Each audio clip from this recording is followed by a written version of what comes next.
Ya ku al'ummar jihar Kaduna, abin takaici ne yadda cutar coronavirus ta shigo ƙasarmu Najeriya. A yau ina magana da ku ne domin in ƙara jaddada muku irin haɗari wannan annobar cewa gaskiya ne. Wannan cuta ta coronavirus ta yi wa ƙasashe da dama lahani sosai har da ƙasashen da suka ci gaba. Ba hanyar da za mu yi domin magance wannan annoba shine sai ta hanyar ɗaukan matakan rigakafi domin daƙile yaɗuwar wannan cuta. Lura da irin halin da ƙasarmu take ciki, babu wani abin da za mu kare al'ummanmu illa mu ɗauki duk matakan da za mu ɗauka domin daƙile yaɗuwar cutar.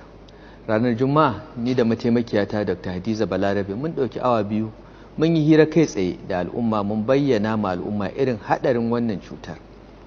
Mun bayar da shawarwari da za a bi domin kare kai da kamuwa daga wannan cuta, wanda suka hada da tsafta da wanke hannu da sabulu da kuma ƙauracewa tarurruka. Sannan kuma muka bayar da sanarwa hana tarurruka tare da ba shugabannin addinai shawarar a dakatar da duk wasu tarurruka na jama'a kamar yadda masana kiwon lafiya suka ba da shawara. Muna gode wa shugabannin addinan da suka ba mu goyon baya game da barin tarurruka. Sannan mun yi takaicin waɗanda suka bijire ma wannan shawara. Mun samu rahoton waɗanda suka yi tarurruka na ibadu a coci-coci da masallatai da kuma sauran tarurruka na bukukuwa. Wannan ya nuna irin waɗannan mutane har yanzu ba su san irin haɗarin da ke tattare da bala'in da wannan muke fuskanta ba. Duk da cewa har yanzu babu mutum ɗaya da ya kamu da wannan cuta ta coronavirus a jihar Kaduna, ba za mu yi ƙasa a gwiwa ba wurin kare rayukan al'ummanmu. Saboda haka za mu ɗauki duk matakin da ya dace domin hana yaɗuwar wannan cutar. Saboda haka gwamnatin jihar Kaduna ta canza matsaya. Daga matsaya ta bayar da shawarar zuwa sanya doka na hana duk wasu tarurruka a musamman a masallatai da coci-coci. An ba jami'an tsaron umarnin su tabbatar da an yi aiki da wannan dokar a faɗin jihar Kaduna gaba ɗaya.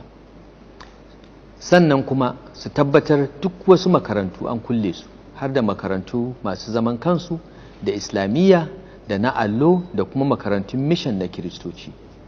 Gwamnati a shirye take ta sanya dokar hana fita in har ita ce kaɗai hanyar da za a sa mutane su bi wannan doka kuma mutane su fahimci irin haɗarin wannan cutar. Rigakafi ce kaɗai hanyar da za mu bi domin daƙile yaɗuwar wannan cuta, saboda ba mu da likitoci da magungunan da za mu iya magance wannan cutar in ta bi garuruwanmu da ƙauyukanmu. Gara mu ɗauki duk matakin da ya kamata na daƙile wannan cuta ta coronavirus da mu zo muna binne mutane da suka mutu. Muna kallon irin ƙasashen da suka yi sakaci ko suka ƙi ɗaukan matakai yadda suka zo suna da na sani. Saboda haka muna ƙara ba jama'a shawara su bar yawace-yawace, su zauna a gidajensu har sai ya zama dole. A soke duk wasu tafiye-tafiye har sai an ga bayan an magance wannan annobar. Saboda sai ana raye ake iya tafiye-tafiye. Don Allah ku kare rayukanku da na 'yan uwanku. A bisa wannan dalili ne muka bukaci a dakatar da jigilar fasinjoji daga Abuja zuwa Kaduna a jirgin ƙasa, saboda hana mutanen watakila sun kamu da wannan cuta su shigo mana jihar. Muna kira ga duk waɗanda suka dawo daga tafiye-tafiye daga ƙasashen Turai ko wasu ƙasashen waje kwanaki 14 da suka wuce da su killace kansu, kuma in suka ji wata alama ta zazzabi ko tari ko kuma suna shan wahala wurin numfashi da su kira waɗannan nambobi: 080025088304 ko kuma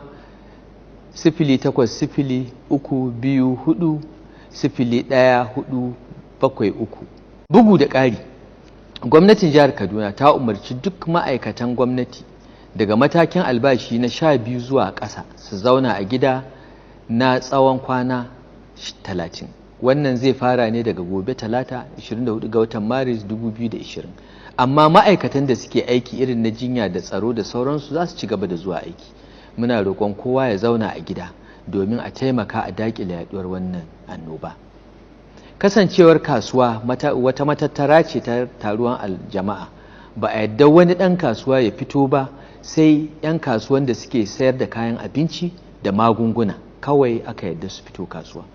kuma jami'an tsaro da hukumar da ke kula da kasuwanni na jihar Kaduna za su tabbatar da an bi wannan dokar.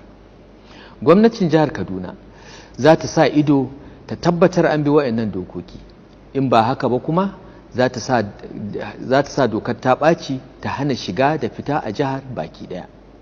Ya ku 'yan uwana al'ummar jihar Kaduna, mu ɗauki ƙaddara domin yaƙar wannan annobar gaba ɗaya, mu daƙile yaɗuwar wannan cutar ta coronavirus a jihar mu. To huta lafiya.